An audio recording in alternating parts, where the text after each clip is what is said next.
예, 안녕하십니까 여러분, 최성윤입니다. 자, 오늘 강의는요, 2019년에 시행이 됐었던 시험에 대한 거를 해볼까 해요. 지금 2019년에 그 경영 및 공개 채용으로 우리가 1회 시험이 있었습니다. 그때 이제 8급 뽑는 그런 시험이 있었는데 그 세물 문제들을 가지고 만나볼까 합니다. 자, 우리가 이제 기출문제 해설이다 보니까 제가 이렇게 뭐 장황한 많은 설명을 한다기보다는 출제에 대한 포인트 하고요. 이 문제를 어떻게 접근할 것인가. 그런 면에 좀 초점을 맞추어서 설명을 드리도록 할게요, 여러분. 자, 그럼 1번 문제부터 뭐 바로 보도록 할게요. 자, 1번 문제. 헤모글로빈과 미오글로빈 단백질. 자, 이 두 단백질 가지고 많이 등장하죠. 특히 우리 이제 분자의 구조라는 파트를 볼 때 제 강의에서는 이제 A단원의 그 분자 구조가 있는데 그때 단백질의 구조를 보는 과정에서 3차 구조 단백질 그리고 4차 구조 단백질의 대표적인 예로서 저 헤모글로빈과 미오글로빈을 얘기를 합니다. 자, 그래서 이 헤모글로빈이라고 하는 애는 이 헤모가 혈액을 뜻하는 거죠. 그래서 적혈구 안에 들어있는 산소 운반하는 단백질이에요. 적혈구 안에 있는. 그 2억 5천만 개나 되는 헤모글로빈이 적혈구 하나 안에 들어있고, 자, 그 헤모글로빈 단백질 특징은 4차 구조 단백질이라는 겁니다. 4차 구조. 4차 구조의 단백질이라는 거예요. 그럼 4차 구조라고 하는 것은 3차 구조를 이루고 있는 폴리펩타이드 여러 개가 붙어 있는 거거든. 근데 여기서는 얘들이 두 종류가 두 개씩 해서 네 개가 붙어 있기 때문에 우리가 표현할 때 알파2, 베타2, 이건 성인이 가지고 있는 헤모글로빈이죠. 성인의 경우에는 알파2, 베타2라고 명명을 한 그러한 폴리펩타이드 4개가 붙어 있는 그런 구조입니다. 반면에 미오글로빈이라고 하는 애는 미오라는 게 이렇게 근육을 뜻하는 용어인 미오에서 왔죠. 그래서 미오글로빈은 골격근 또는 뭐 심장근 이런 근육들의 존재를 하는 애들이에요. 그래서 그 근육 주변에 이렇게 쭉 들어있는 거라고 보시면 되겠습니다. 근육세포 안에 들어있는 애들이죠. 역할은 똑같이 산소를 가지고 있다가 필요할 때 주는 건데 헤모글로빈이 주는 산소의 양이 부족했을 때 최종적으로 공급하는 역할들을 담당하고 있는 것이 미오글로빈이죠. 자, 미오글로빈 단백질의 특징은 바로 3차 구조를 가지고 있는 단백질이라는 것에 있습니다. 그러다 보니 차이점이 나타나는데 미오글로빈은 산소에 대한 결합력이 되게 센 편이고요.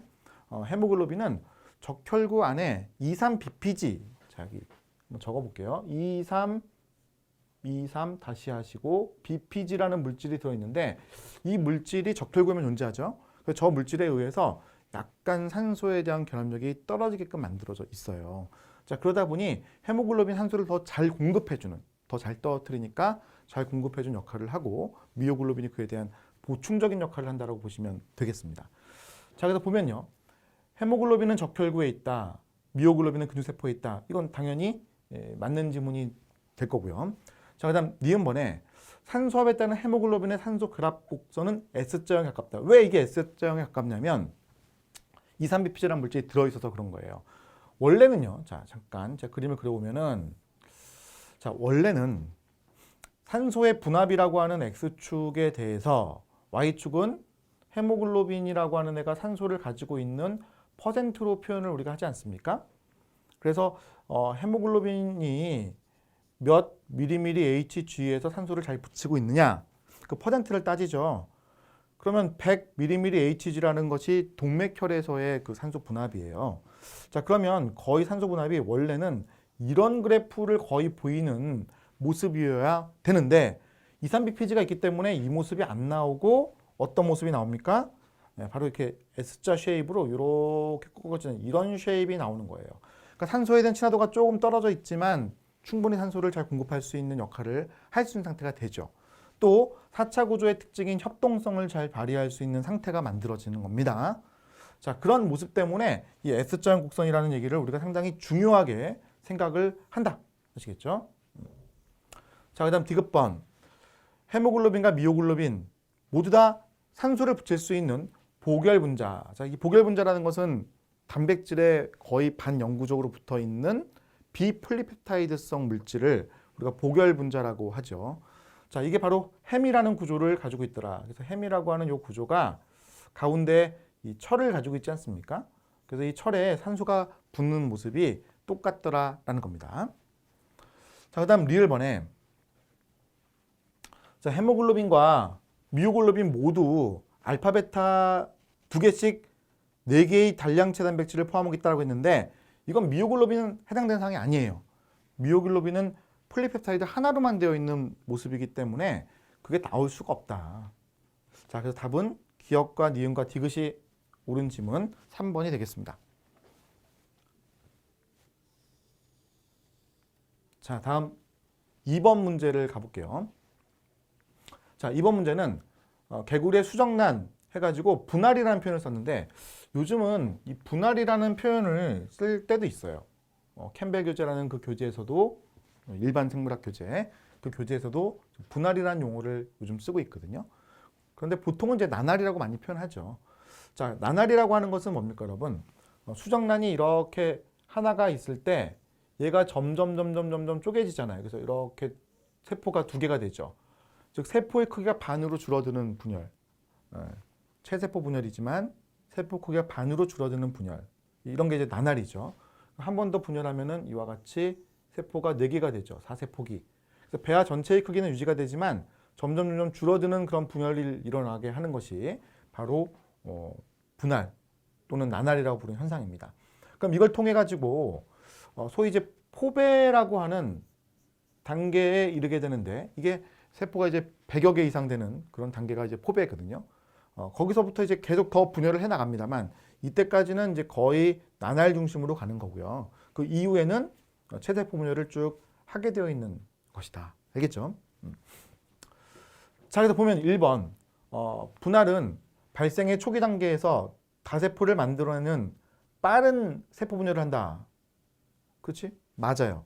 자, 특히 우리 일반적인 세포의 주기를 생각해 보면 분열을 할 때 G1기라는 걸 거쳐 가지고 S기, G2기, M기 이렇게 가는 게 일반적인 세포 분열인데 나날은 여기서 G1기하고 G2기가 없습니다. G1기와 G2기가 없어요. 즉 G1기에서 하는 일인 뭐 단백질 합성, 세포 소기간의 증가 이런 걸 하질 않죠. 왜냐하면 세포가 워낙 크고 이 안에 있는 물질이 워낙 많기 때문에 그거를 쪼개는 과정을 하는 거예요. 그럼으로써 이 세포 안에 있는 물질들이 불균등하게 들어있거든. 한쪽에만 이렇게 쏠려 있거나 한단 말이야. 이런 것들을 나누어서 결국 세포들을 서로 다르게 만드는 작업을 하는 것이 바로 나날이죠. 자, 그래서 빠른 세포 분열이다 이게 맞는 얘기고요. 우리가 예로 이제 들어보면은 43시간 정도가 됐을 때 세포의 수가 37,000개까지 늘어난대요. 그러니까 얼마나 빠른 분열이야? 일반적인 세포 분열과는 뭐 비교도 할 수 없을 정도로 빠르게 분열을 한다는 걸 알 수가 있습니다. 자, DNA 복제, S기 때, 유사 분열, M기 때, 세포질 분열, M기 때, 즉 S기 때 이러한 현상과 M기 때 이러한 현상을 얘기를 한 거죠. 자, 그다음 3번. 개구리에서는 단단한 세포구를 만드는 분할 과정이 4일 정도 걸린다. 자, 여기서 단단한 세포구라고 하는 것은 바로 이 포배를 만드는 거고요. 그 포배를 만드는 분할의 과정이 이거 불과 여러분 뭐 하루 정도 안에 다 끝날 정도로 짧아요. 저 4일이라는 시간은 수정란으로부터 올챙이 있죠. 올챙이. 이거 만드는데 이게 4일이라는 거야. 그러니까 여러분 이 나날이라고 하는 과정은 정말 짧은 시간 안에 빨리 일어나는 걸 보셔야 돼. 3번 질문 되게 어려웠어요, 사실은. 이게 어려웠어요. 자, 옳지 않은 거 고르는 거였는데 답은 지금 3번입니다. 자, 그다음 4번. 유전자의 전사가 실질적으로 이루어지지 않는다. 그럴 수밖에 없어. 세포가 엄청나게 큰데 여기에 핵 하나 처음에 들어있었을 거 아니야. 수정란이라니까. 근데 거기에서 만들어진 물질이 저 세포 안에 있는 모든 어떤 일들을 감당이나 할 수 있겠어요? 그러니까 안 되니까 어떻게 해. 난자를 만들 때 어머니가 그 안에다가 mRNA나 단백질을 많이 넣어줬죠. 자, 그렇기 때문에 실질적으로 전사도 거의 일어나지 않고 단백질 합성을 하긴 하지만 그다지 많이 하진 않는 거예요. 그러니까 G1기하고 G2기가 없는 거죠. 그죠? 자, 그래서 옳은 지문이야. 2번 답은 3번이 되겠습니다. 자, 다음 3번 문제인데 여러분 3번 문제는 이게 답 없음이라고 발표가 됐거든요. 답 없음이라고 발표가 돼서 이거는 뭐 풀 필요는 사실은 이제 없어요. 이 문제는. 근데 이제 보자면 미토콘드리아와 강합성에 관련된 틸라코이드 설명으로 옳은 거 골라라라고 했는데, 자, 틸라코이드의 스트로마와 미토콘드리아 기질에서 ATP가 생성된다라고 했어요. 근데 이 말 자체가 틀렸잖아요. 그러니까 스트로마라고 하는 것은 엽록체 안에 존재하는 기질 부분이잖아. 그러니까 엽록체라고 하는 게 이렇게 있으면 외막과 내막이 있고요. 그 안쪽에 이렇게 틸라코이드라고 하는 것들이 들어있잖아요. 그래서 이 틸라코이드는 요거고 스트로마는 요 바깥쪽 지역 요거를 스트로마라고 하잖아요. 그러니까 이 말 자체가 지금 말이 안 된다고. 엽록체 안에 틸라코이드 스트로마가 있는 거니까. 이게 그냥 틀린 질문 돼버릴 수밖에 없어. 그런데 만약에 엽록체의 스트로마와 미토콘드리아 기질에서 ATP 만들어져? 그럼 맞죠. 그죠? 왜냐면 틸라코이드에서 일어나는 그 명반응의 결과 ATP는 스트로마 쪽에 생성이 되게끔 되어 있고, 미토콘드리아 기질 쪽에서는 TC의 회로라든지 이런 걸 통해 가지고 ATP 만들어지죠. 또 산화적 인산을 통해서 만들어질 때에도 기질 쪽에서 ATP 만들어지게 돼 있습니다. 자, 그다음 니은번에 산화적 인산화가 일어날 때 미토콘드리아에 일어나는 산화적 인산화. 자, 수소이온은 미토콘드리아 기질에서 내막과 막간 사이 공간으로 이동한다. 산화적 인산화는 ATP를 만드는 과정이고, 그러면 내막과 막간 사이에서 기질 쪽으로 이동해 와야 되는 거기 때문에 이 뒤에 얘기가 거꾸로 적혀 있는 내용이죠. 자, 이렇게 그 내막이라고 하는 것이 있고, 그 다음 이 위에 부분을 제가 막간 공간이라고 하면, 아래쪽은 미토콘드리아의 기질, 즉 내강에 해당하는 매트릭스예요. 그럼 ATP 합성 요소라고 하는 애가 이렇게 들어있지 않습니까? 그럼 산화적 인산화가 일어날 때 이와 같이 화학산소 인산화 과정에서 H 플러스가 이동을 하면서 여기서 어떻게 돼? ATP와 PI를 붙여가지고 ATP를 만드는 일을 한단 말이에요. 그지? 그러니까 이제 이 지문 자체가 거꾸로 적혀 있는 얘기지. 물론 전자전달계가 작동하게 되면은 기질 쪽에서 막강원 사이 쪽으로 이동을 할 수가 있어요. 그러니까 이 표현이 되게 애매한 거예요. 이게 전자전달계를 얘기했는지 아니면 또 화학산소 얘기했는지, 그런 측면에서 이게 답내기는 애매하지만 제가 인산화라는 얘기를 봤을 때에는 이걸로 출제를 하시려고 했던 의도가 아닐까 보입니다. 자, 그 다음 디귿번. 틸라코이드의 스트로마에서 수소이온 농도가 틸라코이드 내부 수소이온 농도보다 낮다라고 했는데, 틸라코이드 스트로마, 또 이분 또 이상하게 적었는데 틸라코이드 스트로마가 아니라 엽록체에 의해 또 이렇게 해야 되잖아요. 그죠? 엽록체에 의해. 그럼 엽록체 같은 경우에는 이 틸라코이드라고 하는 것이 있을 때, 자, 이 부분 제가 이제 틸라코이드가 있다고 하자. 이게 틸라코이드가 이렇게 있다고 한다면 ATP 합성요소라는 게 이렇게 되어 있단 말이야. 그래서 이쪽 부분에 H 플러스가 많아가지고 이렇게 이동을 하면서 이 스트로마 쪽에다가 ATP를 만드는 모습이 나오죠. 그죠? 이렇게. 그러니까 이 부분을 우리가 확대해서 생각을 해본다면, 자, 그러니까 스트로마에서 수용 농도가 틸라코이드 내부의 수용 농도보다 낮다라고 했어요. 그죠? 그러니까 이거 엽록체의 스트로마라고 했으면 맞는 점이 될 수가 있어. 자, 다음 마지막 리을번에 미토콘드리아의 내막과 외막 사이의 공간에서 전자가 산소로 전달된다라고 했는데, 미토콘드리아의 내막과 외막 사이가 아니라 내막 있잖아. 내막에서 전자전달기 시스템이 있잖아요. 그걸 통해 가지고 전자가 산소로 전달될 수가 있죠. 자, 그러니까 답이 다 될 수가 없어요. 그러니까 이분이 착각을 해가지고 내신 것 같아. 틸라코이드가 되지 않고 엽록체가 냈으면은 답이 있었죠. 그죠? 자, 다음 보겠습니다. 자, 4번 문제를 보도록 하겠습니다. 자, 4번 문제에서 자, 호수 바닥에 살고 있는 메탄 생성균. 호수 바닥에 살고 있는 메탄 생성균. 메탄 생성균이라고 하는 것은 고세균의 일종이죠. 그래서 뭐 혐기성 환경에서 많이 사는 애들이잖아요. 뭐 대표적으로 사는 곳이 소의 그 위장 쪽에 살고 있죠. 자, 그다음 프로테오박테리아에 해당하는 나이트로조모나스 이렇게 부르는 물질입니다. 이 녀석이 질산화 과정에 관련되어 있는 효소 중에 하나예요.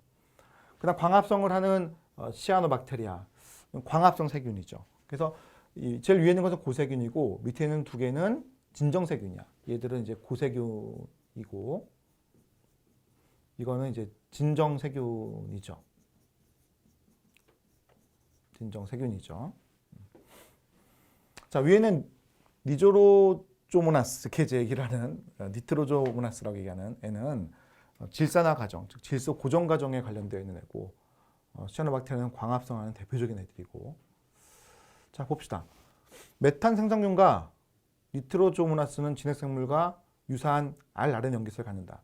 그러니까 진핵생물이라고 하는 것과 메탄 생성균, 이 고세균이라고 하는 게 그나마 상대적으로 rRNA 염기서열이 조금 유사할 수는 있어도 니트로조모나스가 좀 많이 달라요. 사실 이제 이 니트로조모나스라고 하는 진정세균과 메탄 생성균 그리고 진핵생물 얘들이 그 rRNA 염기서열로 인해서 구분이 된 거거든요, 사실은요. 그러니까 얘들은 이제 유사하다고 말할 수는 없고 다른 연기소를 갖는다고 표현하는 게 맞습니다.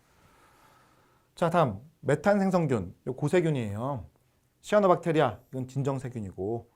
자, 메탄 생성균은 고세균이기 때문에 히스톤을 갖고 있어요.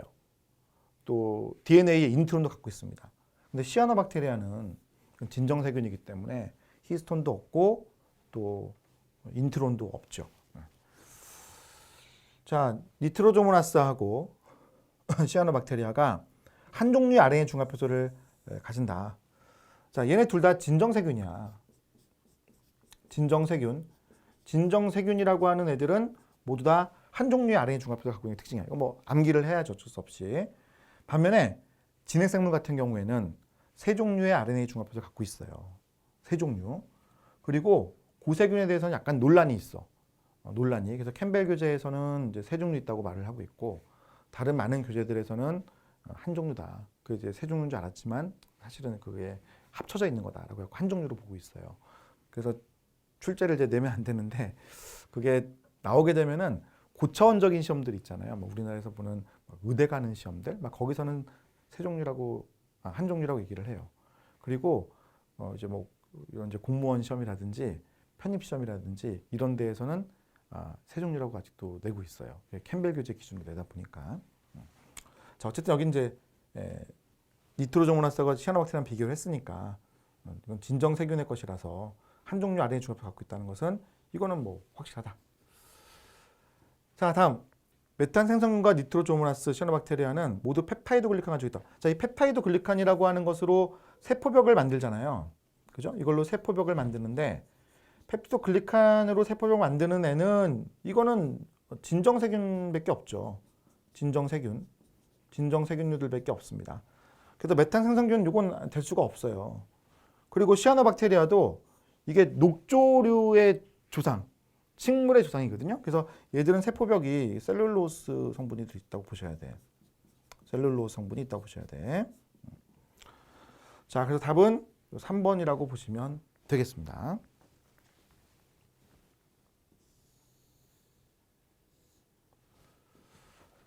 자, 다음 우리 5번 문제 볼게요. 생물체의 RNA 종류 중에서 그 양이 특정한 단백질 생산량에 영향을 줄 수 있는 것. 이건 뭐 쉽네요. 그죠?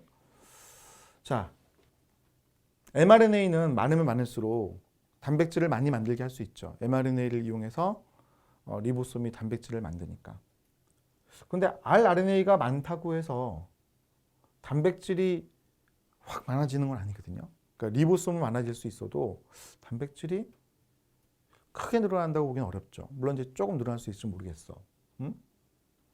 근데 밑에 것도 그럼 마찬가지 얘기야. 그러니까 rRNA나 tRNA는 번역하는 과정에 쓰이는 애들이기 때문에 많아지면 번역이 좀 수월할 수는 있을지 모르겠어. 그런데 많은 양의 단백질을 만든다고 보기는 어렵거든요. 또 조절한다고 보기는 어렵거든요. 네. 자, 여기 마이크로 RNA. 자, 마이크로 RNA라고 하는 것은 mRNA를 부수는 애죠. 그러니까 이 마이크로 RNA는 짧은, 보통 짧다는 게 이제 길이가 22개 정도, 유클레오티드 요 사이야. 20개에서 25개 길이거든. 짧은 단일 가닥 한 가닥짜리의 그 RNA를 우리가 마이크로 RNA라고 부르는데 역할은 이 마이크로 RNA가 자기하고 붙을 수 있는 상보적 서열을 가지고 있는 mRNA를 분해하거나 번역에 억제를 한다는 거예요. 그러니까 mRNA가 많으면은 단백질이 당연히 많이 만들어질 텐데 마이크로RNA가 존재를 하면은 그 mRNA를 없애거나 번역을 억제하기 때문에 그 양을 조절할 수가 있는 거죠. 자, 답은 4번이 되겠습니다. 자, 6번 문제 보도록 할게요. 자, 6번 문제는 세포 매개 면역 반응에 대한 거를 물어보는 그 문제야. 여러분, 우리가 면역계에서 세포성 면역이라는 게 있고요. 그다음 체액성 면역이라는 게 있죠. 체액성 면역이라는 게 있어요. 체액성 면역이라는 게 있어요. 이건 휴모랄, 이뮤인 리스판스 이렇게 부르는 체액성 면역이 있습니다. 구분하는 거 뭐죠? 체액성 면역은 비세포에 의한 항체 생산. 그러니까 항체가 이제 혈액이라든지 이런 액속에 림프액에 들어 있는 거를 체액성 면역한다 이렇게 얘기를 하죠. 그것에 의해서 면역 반응이 일어나니까. 반면에 세포 매개 면역 반응이라고 하는 것은 주로 그 세포소성 세포와 같은 그 세포들에 의해서 일어나는 면역 반응들을 우리가 세포 매개 면역 반응이라고 얘기를 해요. 그래서 이 문제를 가만히 보면은 얘를 지금 물어보고 있거든. 그럼 봅시다.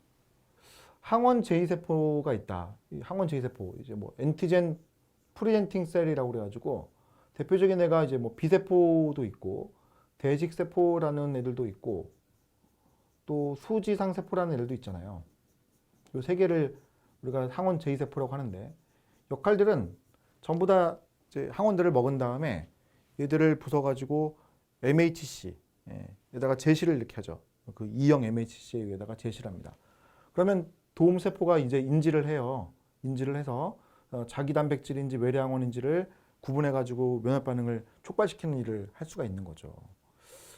뭐 틀린 얘기는 없죠. 그래서 세포 매개 면역 반응을 촉발시킬 수가 있으니까요.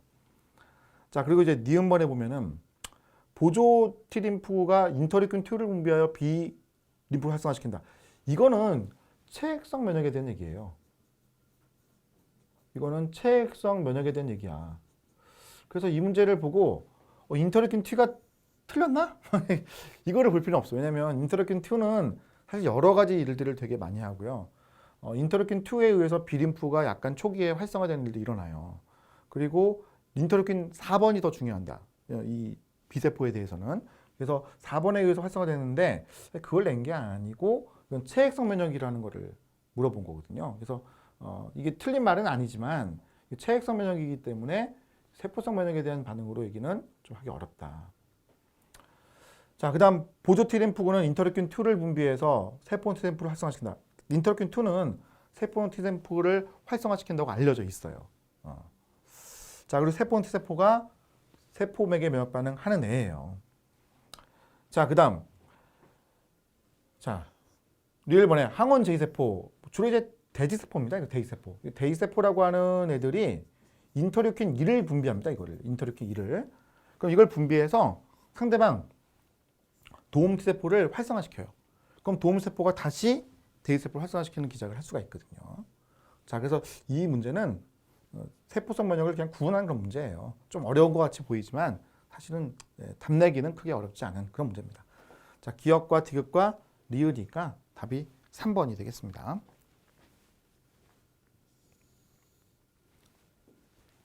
자, 7번 문제 보겠습니다. 자, 어떤 콩의 껍질의 색이 독립적으로 유전되는 두 개의 유전자에 의해서 그래서 독립적이다. 각각 다른 염색체에 있는 거죠. 자, 다인자 유전의 결과다. 자, 다인자 유전은 뭡니까? 다인자 유전이라고 하는 것은 여러 인자가 그러니까 여러 개의 그 유전자들이 하나의 표현형에 영향을 주는 거예요. 그런데 이 한 표현형에 영향을 줄 때 양적 특성을 보이는 게 특징이다. 양적 특성. 무슨 말이냐면 대문자의 개수에 의해서 변화가 있는 거예요. 예를 들면 여기 보세요. 같은 정도의 검은색이라고 좀 표현하는 것이 나왔어요. 그래서 A하고 B, 대문자 A하고 B가 있으면 대문자가 있으면 검은색을 나타나게 되는 거고 소문자 A, B는 이제 불안정성 형태로 존재를 한다는 거죠. 자, 불안정 우성은 이제 어느 것도 우성이 아니다. 뭐 이렇게 얘기를 하는 형태라고 보시면 되겠습니다. 자, 가장 검은 콩. 왜냐면 대문자가 4개나 있으니까. 그리고 가장 흰 콩. 소문자밖에 없잖아. 대문자가 없잖아.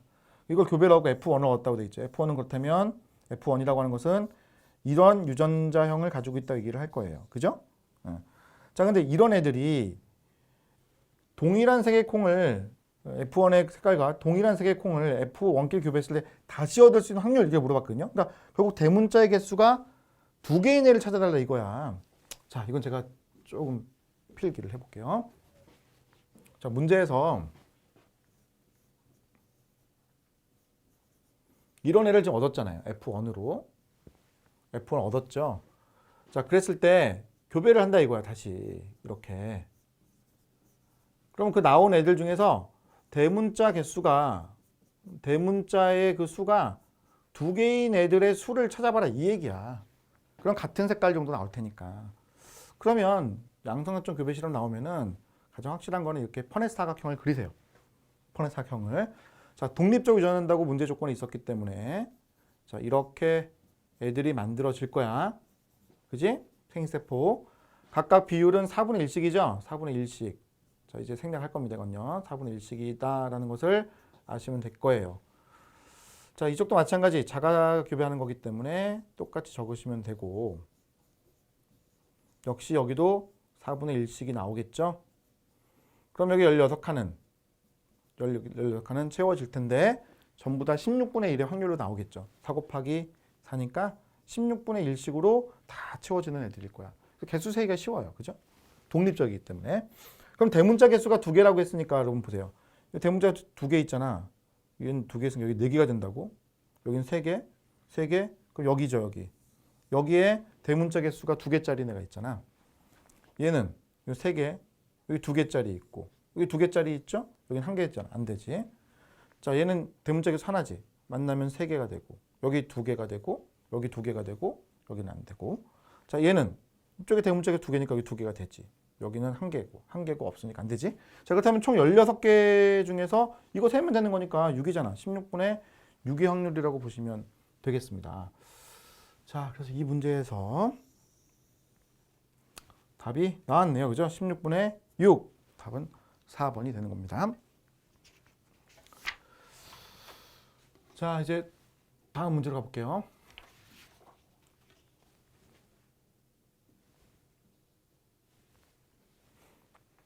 자, 8번 문제. 양인자 이형접합자. 참 말 어렵다, 그지? 양성잡종. 여러분 아무래도 익숙하실 텐데.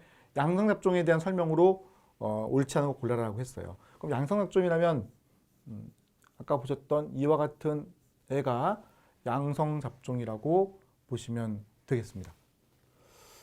자, 볼게요. 옳지 않은 거 골라라. 이것도 조심하셔야 돼. 네? 보기에서 보통 옳은 거 골라라 이게 많지만 옳지 않은 거 골라라 이렇게 나왔을 때 답이 거꾸로일 수 있으니까 주의하셔야 됩니다. 자, 두 쌍 중 한 쌍의 대리변자에 각 대리변자가 서로 다르다. 이게 무슨 말인가, 그죠? 자, 두 쌍 중 한 쌍의 유전자 대리변자가 서로 다른 게 아니라 두 쌍 중 두 쌍의, 그치? 두 쌍의 한 쌍, 이게 두 쌍 모두가 다 대리변자가 다른 것이 양성접종이죠. 자, 이배체 단일 유전자의 대리변자에 대한 표현이다. 그치? 뭐 이배체의 내고 단일 유전자가 아니잖아, 그치? 2개 유전자잖아. 이중 유전자, 대리변자에 대한 표현이 되는 것이죠. 자, 서로 교배하면 9종류의 서로 다른 유전자형이 나올 것이다. 해보는 게 편합니다. 해보는 게 편해요. 자, 해봅시다. 아까 제가 했던 거에 있으니까 여기다가 한번 해볼게요. 똑같은 얘기잖아, 이거. 여기 칸 채우면 되는 거니까.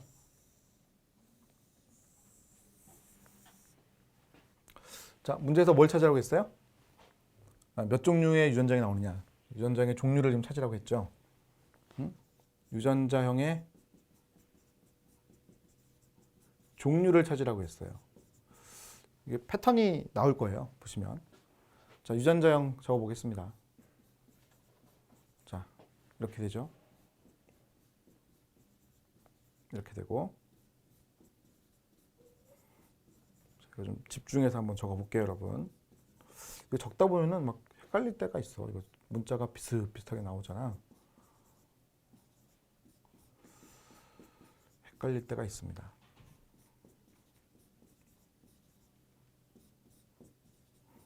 여러분 이거 유전학 문제는요. 이거 직접 이렇게 한번 써보셔야 돼. 그래야지 여러분들이 손에 익어. 그리고 패턴도 잘 보이시게 돼. 유전학 문제 푸는 거 너무 귀찮아요. 아유, 이거 그냥 눈으로 보고 패턴 보면 안 돼요. 네, 그것도 도움이 될 수는 있지만 직접 이렇게 해보시는 게 훨씬 도움이 됩니다. 또 틀릴 수도 있고 또 쓰다 보면 훨씬 더 눈에 잘 익고 비율을 안다 하면 무조건 풀어보세요. 자, 이렇게 제가 벌써 다 적었습니다. 그럼 이제 한번 볼게요, 여러분. 밑줄을 가봅시다. 자, 이런 유전자 가지고 있는 애 있나요? 없죠. 그죠? 하나밖에 없지. 자, 이게 대칭된다, 이거 봐. 여기하고 여기하고 대칭되잖아. 그지? 한 종류 있는 거잖아. 자, 그 다음, 요거하고 대칭되는 거 여기 나오죠. 그죠? 딱 대칭되는 거 나오잖아요. 자, 그 다음에 얘는 이렇게 대칭되잖아요. 그죠? 네. 자, 그리고 이제 패턴 여기 딱 보면 여기 나오죠? 여기 대칭되잖아요. 그리고 얘는 네? 여기에 대칭되죠. 자, 그리고 얘는 이거 하나밖에 없잖아요. 그지? 얘는 이거 하나밖에 없죠? 얘는 이거 하나밖에 없잖아요. 그럼 하나, 둘, 셋, 넷, 다섯, 여섯, 일곱, 여덟, 9개. 이거 밑줄이었죠? 네, 9개. 그래서 9종류가 나오는 거야. 9종류. 그지? 9종류가 나오는 거다. 자, 그래서 문제에서 9종류라고 물어봤으니까 옳은 지문이죠. 자, 그 다음 검정교배를 하면 4종류의 표현형이 동일한 비율로 나온다. 뭐 이건 당연히 맞습니다. 검정교배한다는 것은 이런 애를 열성 순종과 교배를 하는 거잖아요. 그래서 우리가 요 위에다가 좀 그려보면은 열성 순종을 이렇게 가고 아까 양성 잡종인 애가 줄 수 있는 생세포를 위에 이렇게 적을 수가 있죠. 그죠? 그러면 표현형이 이런 표현이 나오잖아요. 그죠? 얘는 표현형이 이런 표현이 나오는 거고 얘는 표현형이 이런 표현이 나오는 거고 얘는 마지막에는 표현형이 이런 표현이 나오는 거 아니겠습니까? 결국 이제 4종류의 그런 표현형이 동일한 비율로 나오게 돼 있는 것이죠. 자, 표현형은 우성의 것으로 나타날 수가 있을 것이다. 표현형은 우성형질의 것으로 나타날 수 있을 것이다. 이것도 이제 맞는 지문이 되겠네요. 그죠? 표현형은 무조건 우성형과 나타나는 것. 그럼 틀린 거는 이제 기역과 니은이니까 답은 1번으로 하시면 되겠습니다. 자, 다음 9번 문제를 가볼게요. 자, 식물의 송을 설명하고 있는데 가장 옳지 않은 것 고르라고 했어요. 옳지 않은 것. 자, 먼저 카스파리안선은 아포플라스트 경로를 통한 물의 이동을 막는다. 이게 맞죠, 여러분? 자, 아포플라스트라고 하는 것, 뭐 카스파리안선 이런 게 식물의 구조에서 얘기를 하잖아요. 자, 식물이 이렇게 이제 그 피층이 있고 여기 내피세포라는 게 있고 안에 중심주가 있습니다. 그래서 순서대로 보게 되면은 이 가운데 부분에는 중심주라는 것이 있고요. 여기에 있는 게 여기 이제 내피 세포들이 있고요. 그다음 요 내피하고 요 바깥쪽 부분에 이제 피층이라고 하는 것이 있고요. 그다음 요 부분이 바로 이제 표피가 되거든요. 표피에는 이제 뿌리털도 이렇게 나 있는 모습이죠. 그죠? 자, 그랬을 때 카스파리 안선이라고 하는 것은 이 내피세포들 사이사이에 있는 거예요. 그러니까 내피세포가 예를 들어서 이렇게 있다고 한다면 이게 내피세포라고 한다면 그러면 이 사이사이에 왁스층으로 여기를 이렇게 막아놓은 거를 이거를 이제 카스파리 안선이라고 표현을 합니다. 이게 이제 기름으로 되어 있는 이제 왁스로 되어 있는 그런 층이에요. 그러면 물이 들어올 때 이게 세포를 그냥 그대로 통과해서 들어오는 물의 이동 경로가 있을 수 있잖아요. 이거를 심플라스트 경로라고 합니다. 심플라스트 경로. 심플라스트라고 하는 것은 세포 안쪽에 있는 공간, 원형질본으로 심플라스트라고 부르죠. 반면에 아포플라스트라고 하는 것은 세포와 세포 사이를 이렇게 지나가면서 들어오는 거를 아포플라스트 경로라고 하거든요. 근데 얘가 막았잖아. 그지? 막았지. 근데 이거 막은 거는 이제 왜 막은 거냐면 못 들어가게 한 게 아니라 사실은 이 여기까지는 아포플라스트로 오다가 심플라스트 들어가라 이거야. 근데 들어간 다음에는 다시는 이제 못 나오게 이쪽에 백으로 못 나오게 하려고 만들어 놓은 거죠. 그래서 아포플라스트라고 하는 경로, 아포플라스트는 식물세포에서 본다면 세포 벽 쪽에 있는 구조들을 다 아포플라스트라고 부르잖아요. 그래서 그 아포플라스트 경로를 따라서 들어가게끔만 만들어 놓은 그런 모습이에요. 자, 그래서 카스파리 안선은 아포플라스트를 통해서 물이 다시 밖으로 빠져나온 거를 막기 위해서 가지고 있는 거라고 보시면 되겠습니다. 자, 물관부에서 증산, 응집력, 장력의 기작이 일어나는 것이 물의 송을 돋는다. 그지? 그러니까 물이라고 하는 것은 뿌리에서부터 잎 쪽으로 이동을 하잖아요. 그때 가장 중요한 것은 이 증산작용이죠. 증산작용. 이 증산작용에 의해서 물이 잎의 기공을 통해 나가게 되면 잎 내부에 물의 부족 현상이 일어나죠. 그걸 소위 수분 포텐셜이라는 것의 감소라고 얘기합니다. 수분 포텐셜이라고 하는 것의 감소를 얘기를 해요. 그럼 수분 포텐셜이 없으니까 물이 많은 아래쪽으로부터 뿌리 쪽으로부터 수분 포텐셜 차이에서 빨리 올라가게 되는데 그때 물 분자들 사이에 있는 수소 결합에 의해서 이러한 그 응집력, 장력들이 일어나면서 위로 올라갈 수가 있는 거죠. 그죠? 자, 그다음 3번. 공변세포는 빛이 없으면 양성자를 밖으로 퍼내고 K 플러스와 CR만서 세포를 끌어준다. 이게요. 빛이 없는 게 아니라 있으면으로 바꾸셔야 됩니다. 빛이 있으면.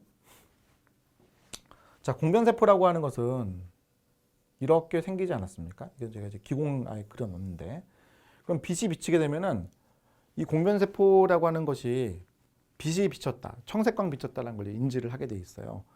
자, 그래서 그 청색광을 이제 인지를 하게 되면은 여기 H 플러스 펌프라는 게 있어서 H 플러스를 밖으로 빼내게 됩니다.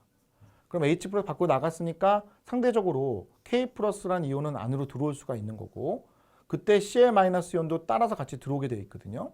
그럼 이 과정에서 이제 이온들이 더 많이 들어오기 때문에 물도 같이 들어오는 거예요.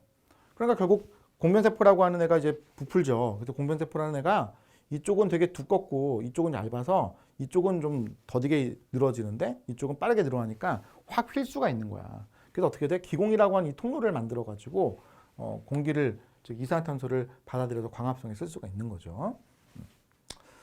자, 그다음 4번 동반세포. 자, 동반세포는 체관을 이루고 있는 체관세포들 주변에 있는 세포들을 동반세포라고 하죠. 동반자 이런 개념이고요.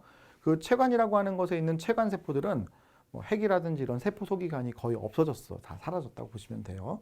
그러면 자기가 이제 스스로 뭔가 살 수는 없잖아. 그래서 여러 가지 물질들을 동반세포로 더 받아서 그 유지를 하는 거를 하죠. 자, 그래서 틀린 지문은 3번이 되겠습니다. 자, 그 다음 10번으로 가볼게요. 자, 질소는 단백질 각산의 주 원소이다. 그치? 그러니까 단백질에는 아미노기라고 하는 형태로 들어있죠. 아미노산 안에. 그치? 아미노기라는 형태. 또 R그룹 쪽이라고 하는 곁사슬 쪽에도 들어있고요. 핵산에서는 질소 염기라고 그래가지고 우리 염기, 뭐 ATCG 또는 뭐 AUCG 이렇게 DNA, RNA 핵산들을 얘기할 때 염기들 얘기하잖아요. 그때 그 염기에 질소가 들어가 있어. 근데 그 질소를 이제 식물이 상위 단계 넘기는데 그때 식물이 얻는 그 질소도 세균에 의해서 만들어집니다. 그래서 식물이 질소를 만든다 이러면 틀려요. 세균에 의해서 만들어진 것들이 들어온다라고 보셔야 됩니다. 자, 그때 식물이 이용하는 질소 대사물을 생산하는 미생물들에 대한 얘기를 했어요. 그래서 일단 답은요. 지라세균, 남세균, 뿌리오박테리아 이렇게가 답이 되니까 일단 답은 뭐 무조건 디귿 3번이 되는 건데 이게 어떤 관계가 있는지 제가 한번 잠깐 설명을 해보도록 할게요. 자, 우리 질소 고정한다. 그러면 대기 중에 있는 질소를 가지고 들어와야 됩니다. 자, 그럼 토양 쪽에는 질소 고정 세균이라는 것들이 있어요. 그래서 대기 중에 있는 질소를 질소 고정 세균이라고 하는 애들이 질소로 고정을 해가지고요. N2라고 하는 것을 NH3라는 걸로 바꿀 수가 있거든요. 근데 이 질소 고정 세균 중에 80%에 해당하는 애들이 바로 뿌리혹 박테리아예요. 뿌리혹 박테리아. 그래서 이 뿌리혹 박테리아라고 하는 애가 뿌리혹 박테리아라고 하는 애가 그 콩가 식물 있지. 콩가 식물들의 뿌리에 혹이 있는데 거기서 살고 있는 거야. 박테로이드라는 형태로. 그래서 이런 애들이 많은 양의 암모니아를 이제 만들게 되어 있죠. 자, 그리고 시아노박테리아라고 하는 것도 여기 지금 얘기를 하고 있는데 이 시아노박테리아가 그 서울시 공무원 시험에 참 되게 잘 나오는 애인데 광합성 세균이면서도 얘가 이제 이질세포라고 하는 걸 갖고 있어요. 또는 이형세포라고도 부르는데 이 세포에서 질소 고정이라는 걸 할 수가 있습니다. 그러니까 시아노박테리아라고 하는 그 진정 세균이 두 가지의 그 역할을 하는 거야. 하나는 광합성, 하나는 질소 고정. 그래서 얘들이 그 서로 간에 이렇게 연결이 있어. 그 식물의 원형질 연락사처럼 연결이 돼 있어가지고 물질들을 교환하는 이런 역할을 해. 그래서 시아노박테리아가 얘는 뭐 광합성한다, 얘도 광합성한다, 얘도 광합성한다. 하면 이질세포 또는 이형세포라는 게 중간에 껴져 있어가지고요. 얘들은 질소 고정을 하는 거예요. 그럼 물질들이 서로 왔다 갔다 하면서 독구도 오면서 이제 살아갈 수 있는 거죠. 자, 그럼 이제 이 NH3라고 하는 애가 이제 수소이온이 첨가가 되면서 NH4+라는 물질로 바뀌게 되고요. NH4+라고 하는 애가 NO2-라는 아질산을 만들게 되어 있는데 이거 아질산이죠. 이건요. 이거는 이제 암모니아고 얘는 암모늄 이온이고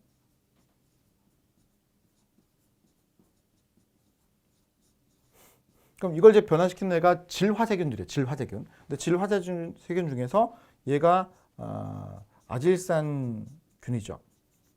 그래서 여러분 앞에 이제 그 문제에 아질산균이 잠깐 나왔었죠. 나이트로조모나스라고 아까 문제 있었잖아요. 걔가 이 아질산균이에요. 반면에 나이트로박터라고 하는 애가 있는데 그게 이제 질산균이 있거든요. 질산균. 그럼 이 질산균이라고 하는 애는 NO3-로 바꾸는데 얘가 질산염이에요. 응? 질산염. 그럼 이 질산염을 식물이 흡수하는 거예요. 그러니까 식물은 질산염의 형태, 마이너스 음이온이 되는 걸 되게 선호하기 때문에 이거를 가져 들어올 수가 있습니다. 근데 어떤 세균은 얘를 다시 대기 중의 질소로 돌려버리는 애가 있는데 이게 바로 탈지라균이에요. 탈지라균. 슈도모나스 계열의 그 세균들이 있습니다. 그 슈도모나스. 슈도모나스 계열의 이제 그 세균들이 있는데 이런 애들이 탈질화를 시키는 균들이에요. 이건 나이트로조모나스 아까 여러분들이 보셨던 것. 나이트로조모나스. 이건 나이트로박터라고 부르는 애들입니다. 자, 그래서 다시 이제 문제로 가볼게요. 그러면 자, 여기 이제 보시면요. 자, 질화세균은 아질산균이라든지 질산균 이런 애들을 얘기하는 거고 탈질화세균 얘는 다시 대기 중으로 질소를 날려보내는 애들이잖아요. 남세균과 뿌리박테리아는 둘 다 질소 고정하는 세균들이고요.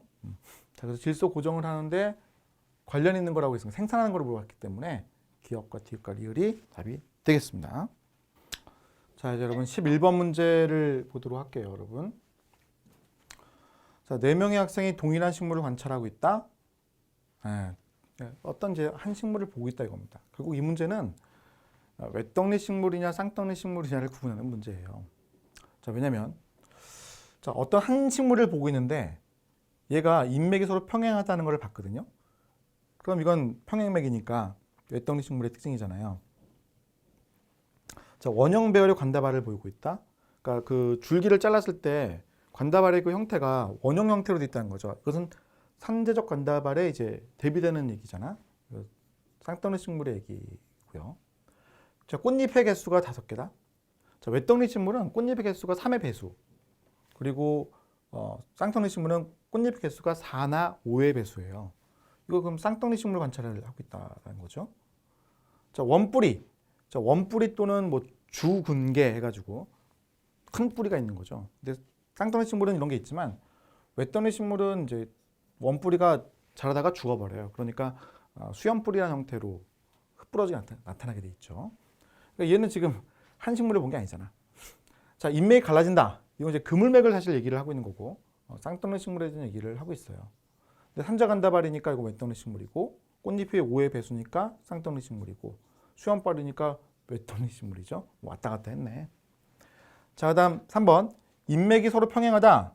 나란히 맥이잖아. 그러니까 이건 왼떡잎 식물이고, 관다발이 산발적이다. 왼떡잎 식물이고, 꽃잎이 6개니까 3의 배수죠. 3의 배수니까 왼떡잎 식물이고, 수염벌이 왼떡잎 식물이죠. 같은 거 관찰하고 있다는 걸 알 수 있습니다.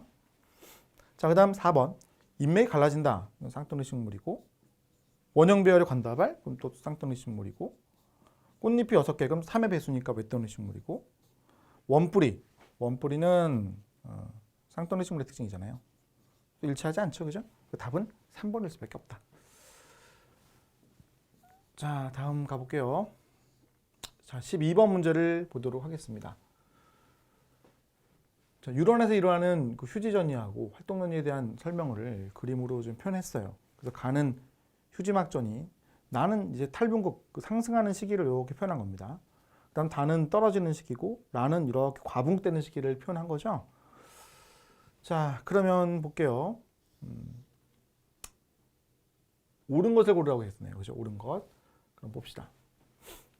가가 전화캡펜성이 아닌 칼륨 통로, 소위 이제 우리 그게 새는 채널, 릭 채널이라고 그래가지고 칼륨과 나트륨, 그러니까 뭐 포타슘과 소듐이라고 표현할 수도 있죠. 자, 이런 애들이 샌다 이거예요. 그때 그 포타슘 이온의 투과성이 더 크죠. 그 결과 마이너스 약 70mV 쪽에 형성되어 있는 휴지막전이 나타나는 시기가 바로 가가 되겠습니다. 자, 그래서 맞는 지문이죠. 자, 그다음 나번에 전압 개폐성 나트륨 통로가 열리면서 막전해가 변하고 있다. 이게 쭉 올라가는 거죠. 지금 보면 쭉 올라가죠. 여기까지. 자, 그래서 올라가는 거 여기만 한 게 아니라 쭉 올라간 거 다 표현한 거야. 그래서 전압 우전성 나트륨 통로가 열리면서 막전압이 올라간 걸 표현하고 있습니다. 자, 그다음 다는 전압 우전 칼륨 통로 열리고 칼륨 이온이 세포 내부로 이동하는 게 아니라 외부로 이동하죠. 그렇죠? 세포 바깥으로 나가면서 막전압이 떨어지는 거예요. 그다음 라번에 전압 개폐성 칼륨 통로가 빠르게 닫혀서가 아니라 이게 느리게 닫히는 거죠. 느리게 닫히고 있기 때문에 포타슘이 계속 더 나가다 보니 막전압이 음의 값으로 크게 떨어지는 과분 현상이 일어났다라는 거죠. 그래서 옳은 지문은 1번밖에 없네요. 자, 13번 가보겠습니다. 자, 13번. 환원력을 제공하는 탈수소 효소의 기질을 물어봤습니다. 환원력을 제공하는 탈수소 효소. 디하이드로게네이즈라고 하는 탈수 효소. 탈수소 효소는 쉽게 생각해서 NADH 또는 FADH2 이런 것들을 만들거나 분해하는 이런 역할을 하는 데 관련된 게 탈수소 효소라고 보시면 되겠습니다. 그러면 여기서 기질로 지금 물어봤기 때문에 기질, NADH를 만들 수 있는지를 따져봐야 돼요. 자, 13BPG. 13BPG라고 하는 애는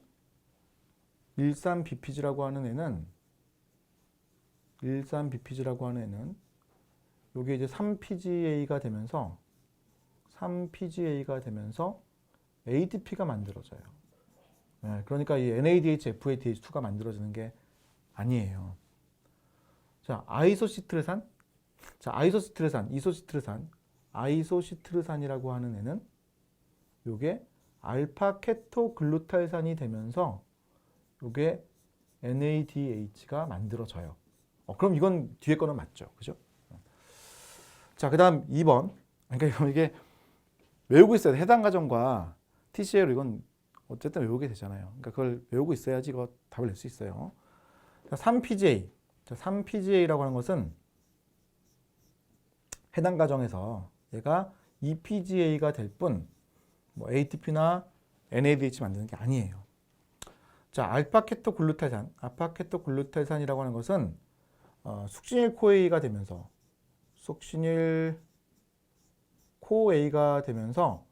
여기서 이제 NADH가 하나가 만들어져요. 그러니까 이거는 이제 NADH 만들어지니까 탈수 요소가 맞아요. 기질이 맞아요. 자, 그다음 포스포에놀 피루부산. 자, 포스포에놀 피루부산은 밑에다 적을 수밖에 없는데, 자, 포스포에놀 피루부산은 피루부산으로 돼요. 피루부산. 그때 ATP가 만들어져요. 여러분, 저도 이거 다 외울 수 있기 때문에 여러분도 다 할 수 있어요, 이거 여러분. 자, 그다음 숙신산. 자, 숙신산이라고 하는 것은 이게 푸마르산이 되죠. 푸마르산. TCA 회로에서 푸마르산이 되면서 이때 만들어지는 게 FADH2가 만들어지니까 이거는 탈수소의 기질이 맞아요. 근데 다 이게 하나씩 아니죠, 지금 보니까. 자, 그리고 글리세르 알데하이드 3인산. 자, 글리세르 알데하이드 3인산. G3P. 자, G3P라고 하는 애는 13BPGA가 만들어지면서 13BPG 이렇게 적게요. 13BPGA, BPG라고 해도 상관없고 요거예요, 요거. 자, 이게 만들어지면서 NADH가 만들어져요. 이게 탈수 요소가 맞죠. 자, 그다음 말산. 자, 말산이라고 하는 애는 옥살 추산이 되면서 이때 NADH가 만들어져요. 그러면 얘는 둘 다 NAD 만드는 기질이 될 수 있는 애들이잖아. 답은 4번이 됩니다. 자, 그 다음 14번으로 가볼게요. 자, 유전체학에 대한 설명으로 옳은 고르라고 했어요.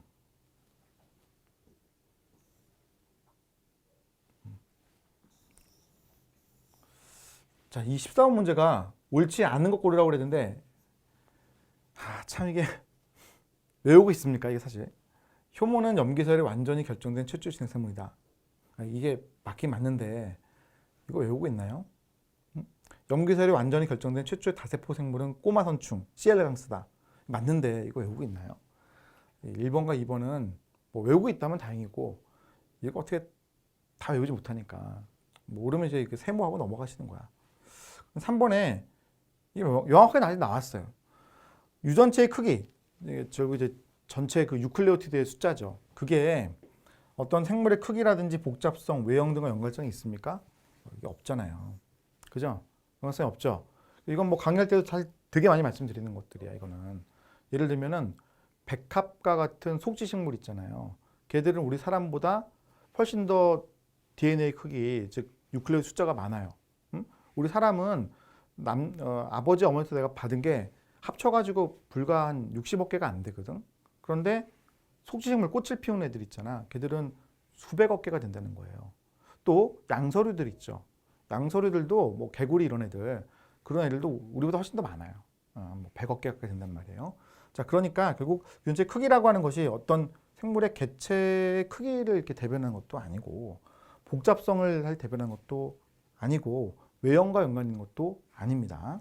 그래서 답이 이게 명확하게 3번이 나오기 때문에 1번과 2번을 뭐 모른다 하더라도 모르는 내용 갖고 여러분 맞다 틀리다 할 수는 없으니까, 그지? 확실한 거 가지고 답을 내는 게 맞다고 보신다면 3번 고르는 게 그렇게 어렵진 않아요. 자, 인간의 유전체 사업에서 인간 유전체 대부분이 유전자로 이루어져 있지 않다는 걸 밝혔다. 그지? 우리 유전자들 중에서 아모아 지역인 엑소온 지역은 전체 유전자 부위의 1.5%밖에 안 돼. 그러니까 전체 DNA의 1.5%만이 엑손 부분이었거든요. 그래서 사람들이 사실 깜짝 놀랐죠. 이 지능 프로젝트 끝난 다음에 유전자가 이렇게 얼마 없었어? 이렇게 하고 깜짝 놀랐죠. 자, 나머지 부분들이 다 쓸모없는 것은 아니죠. 뭐 인트론이라든지 또 유전자 발현 조절하는 기구들이 다 들어있기 때문에 필요한 부분들이 한데 이제 예상 밖으로 정말 정보 갖고 있는 부분은 적었다라는 사실이 밝혀져 있죠. 자, 그래서 답은 3번이라고 보시면 되겠습니다. 자, 다음 15번으로 가볼게요.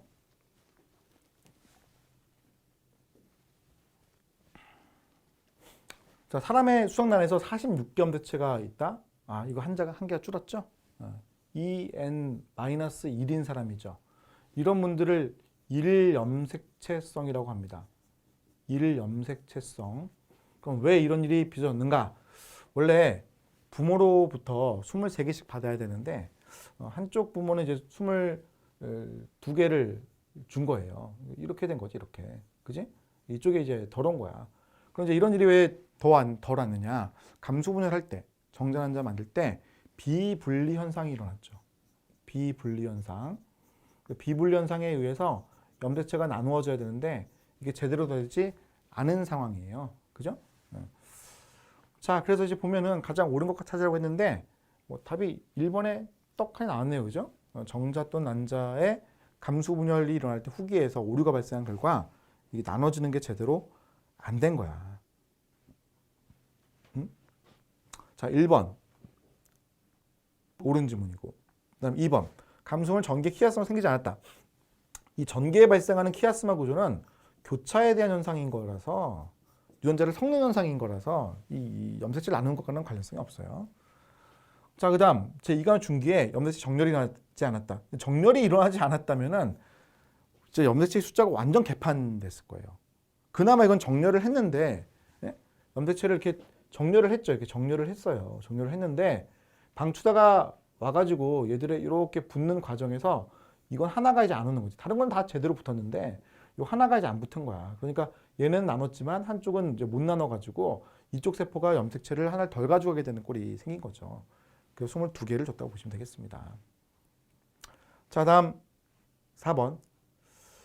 23개의 염색체를 가진 난자와 22개 염색체를 가진 정자의 수정이 일어났다. 이것도 맞는 얘기네요. 그죠? 이것도. 그래서 지금 보니까 1번도 사실 맞고요. 4번도 지금 맞는데, 맞는데 그때 설명으로 가장 옳은 거 고르라고 했으니까 1번으로 그냥 뭐 하는 것이 타당할 것 같아요.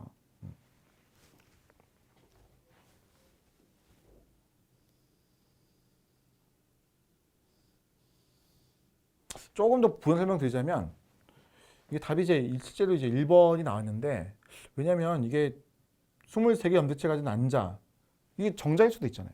정자일 수도 있고 22개의 염색체를 가지고 있는 저게 정자 또는 난자일 수도 있기 때문에 꼭 맞다고 할 수는 없어서 답이 지금 1번으로 된 거라고 보셔야 돼요.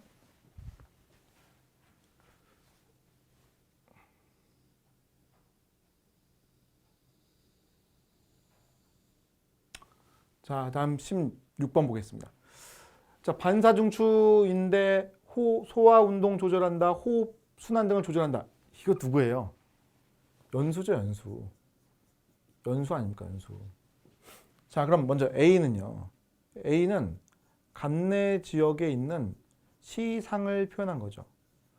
간내의 이제 아랫부분은 시상 하부, 이쪽 아래쪽이 이제 시상 하부고, 요쪽 오른쪽에 치우친 부분이 이제 시상 상부가 있는데, 이 지금 집어넣은 지역은 시상을 집어넣은 것 같아. 근데 간내라고 이제 크게 볼 수도 있겠죠.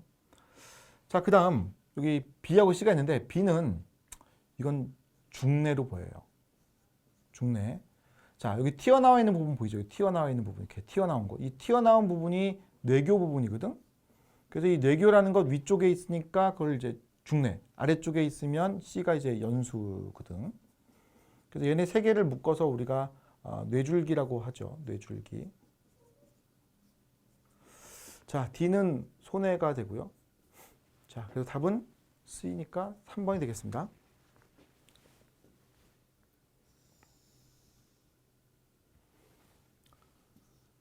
자, 17번을 보도록 할게요. 자, 화합물 A를 처리를 했는데 칼슘의 세포막 이동을 차단시킨다라고 했습니다. 킬레이트래요. 자, 킬레이트라고 하는 것은 흡착제를 말합니다.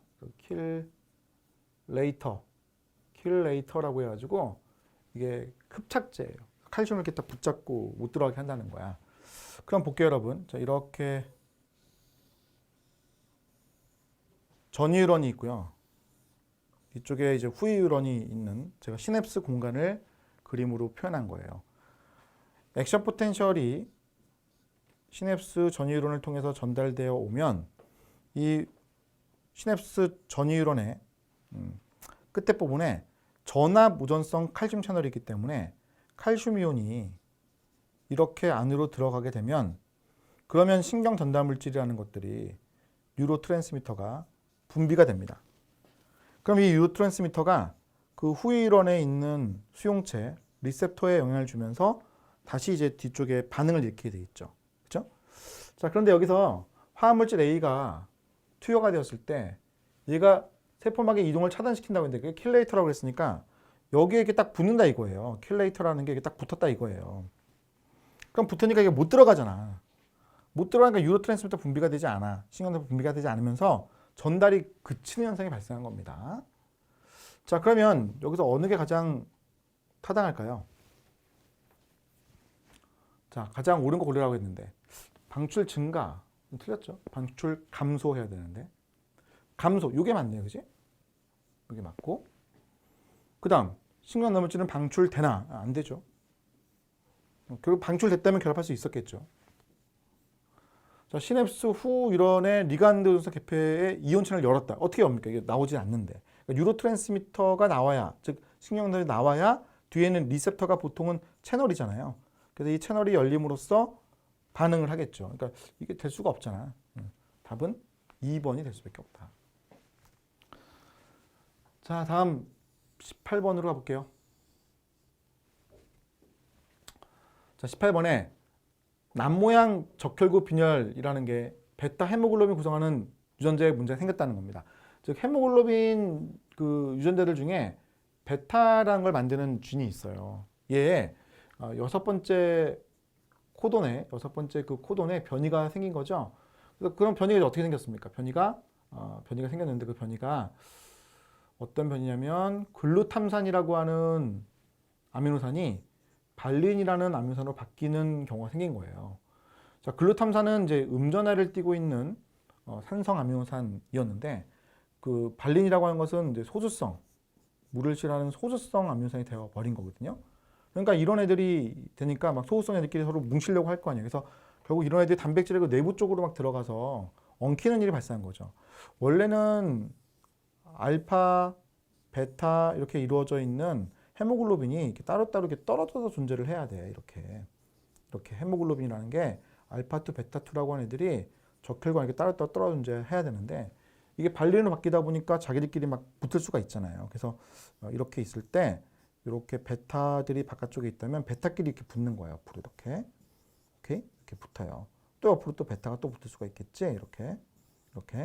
그러면서 얘가 이제 새끼 꼬도 이렇게 꼬여버리거든요. 이렇게 전체가 꼬여요. 그럼 이게 크게 이제 이 하나의 선이 여러 개가 이렇게 꼬이듯이 이렇게 꼬여진다고. 응? 이렇게 서로 이렇게 계속 엉키듯이. 그럼 길쭉길쭉해지는 거니까 적혈구가 이제 길쭉해지는 겸상의 적혈구가 나타나게 되죠. 그죠? 자, 그래서 변이가 발린의 특징이 무엇이냐고 했는데, 물과 직접 접한다 이거 말이 안 되고, 내부를 구성한다 이게 말이 되고, 산소와 결합하는 활성 부위를 구성한다 말도 안 되고, 햄과 결합하는 부위다 말도 안 되지. 답은 2번밖에 없습니다. 자, 그 다음 19번으로 가볼게요. 자, 세 가지의 다른 유전자 A, B, C가 세 종의 유전자 자유에 각각 위치를 한다는 거예요. 그죠? 자, 그때 A라고 하는 것에 비정상 대립 유전자 스몰 a가 있는데 요거의 표현형은 B 또는 C의 표현형과 50% 정도 함께 유전된다 이렇게 얘기를 했거든요. 자, 이게 무슨 말이에요? 이게 독립적이라는 얘기죠. 독립적인 얘기입니다. 그러니까 대문자 A가 대문자 B하고 올 수도 있고 대문자 A가 소문자 B하고 올 수도 있다 이 얘기 아니야. 또 C하고도 마찬가지지 이게 지금 보면은 A의 표현형이 C하고 이렇게 올 수도 있고 뭐 이렇게 올 수도 있다는 게 아니야. 이렇게. 그지? 이게 다 올 수 있다는 거지. 결국 A하고 B나 C의 관계는 50% 교차를 보이고 있는 모습, 즉 다른 형체에 있는 독립의 모습이죠. 결국 A가 이렇게 있다면 B, C는 이제 다른 쪽에 있는 거예요. B, C가. 근데 그 다음을 보니까 다른 경우에 B하고 C의 유전자는 14.4% 정도 함께 유전된다고 얘기를 했거든요. 그럼 소문자 B하고 소문자 C 적어줬죠? 그럼 대문자 B하고 대문자 C도 같은 이런 상황일 거거든. 소문자 B하고 소문자 C 같은 상황이니까. 얘네들이 떨어져 있는 게 14.4%라고 그랬으니까 14.4 센티모르간 또는 이제 맴 유닛만큼 떨어져 있다고 표현되는 바로 이런 글이 나올 수가 있죠. A는 하나 이렇게 그리면 되겠지. 그래서 지금 얘의 상태는 지금 표현하는 게 이런 염색체의 상태를 표현하고 있는 거예요. 자, 그럼 1번. 각각의 유전자는 독립적으로 유전되는 거냐라고 얘기를 했는데 각각 독립적이지는 않지. B하고 C가 연관되어 있으니까 그러니까 각각의 유전자가 더 독립적이라고 볼 수는 없다. 세 유전자 서로 연관되느냐? 서로 연관된 건 아니지. 왜냐면 이제 A가 따로 떨어지는 거라고 봐야 될 테니까. 자, A는 연관유전자이나 B와 C는 아니다. A가 뭐 연관유전자가 아니죠. 자, B와 C가 연관유전자이면 이게 맞지? A와는 독립적이다. 이게 맞네요. 그지? 답은 4번. 자, 다음 20번. 자, DNA 시료가 준비가 됐대요. 보니까 지금 A가 제일 작고요. 이 정도밖에 사이즈가 안 되잖아. C가 그 다음이고 B가 이 정도 사이즈예요. 그래서 잘랐을 때 이 절편의 크기대로 정경동 한다는 거 아니겠습니까? 그러면 DNA는 음전하를 띠고 있으니까 정경동되는 방향은 플러스 극쪽이거든요. 이 플러스 극쪽으로 이동하는 거예요. 그때 크기가 가장 작은 애가 제일 빨리 이동하는 거니까 A의 경우에 가장 빨리 이동하게 될 것이고 그 다음은 C, B 순이니까요. 답은 1번이 되겠습니다. 자, 이렇게 해서 수호 문제를 이제 풀어봤는데 지금 문항들을 보니까 뭐 조금 약간 어려운 문제도 껴있긴 했어요. 하지만 전체적으로 보면은 크게 아주 난해한 문제가 있었던 것 같지는 않습니다. 잘 보셨길 바라고요. 여러분들 기출문제 잘 보시면서 다음번에 나올 수 있을 만한 문제들 좀 예측해보는 그런 시간들을 가지면 좋을 것 같아요. 전체로 보면은 범위는 골고루 많이 나오는 편이고요. 보면 이제 분생물학에 대한 얘기들은 뭐 실험 기술들이 이렇게 자세하게 많이 들어가지는 않으니까 적절한 수준까지 여러분 공부를 해나시면 되는데 그 적절한 수준이라고 하는 것은 우리가 실험적으로 다루는 내용들 중에 클로닝 실험이라는 게 있어요. 그러니까 그 정도 범위 내에서 좀 다루고 나머지 파트들도 그 기본서, 캠벨 교재라고 하는 기본서 내에서만 잘 숙지를 하신다면 꽤 많은 부분이 커버가 될 것이다. 근데 그 이제 벗어나는 범위들도 더 있어서 그런 부분들은 제 거 TV 교재라든지 이런 교재를 통해 가지고 또는 문제풀이 학습을 통해 가지고 추가적으로 습득을 해 놓으시면 좀 여러분 합격하는 데 훨씬 더 도움이 되지 않을까 싶습니다. 자, 그럼 이렇게 해서 1회 문제 해설 강의를 마치도록 하겠습니다. 여러분 수고하셨습니다.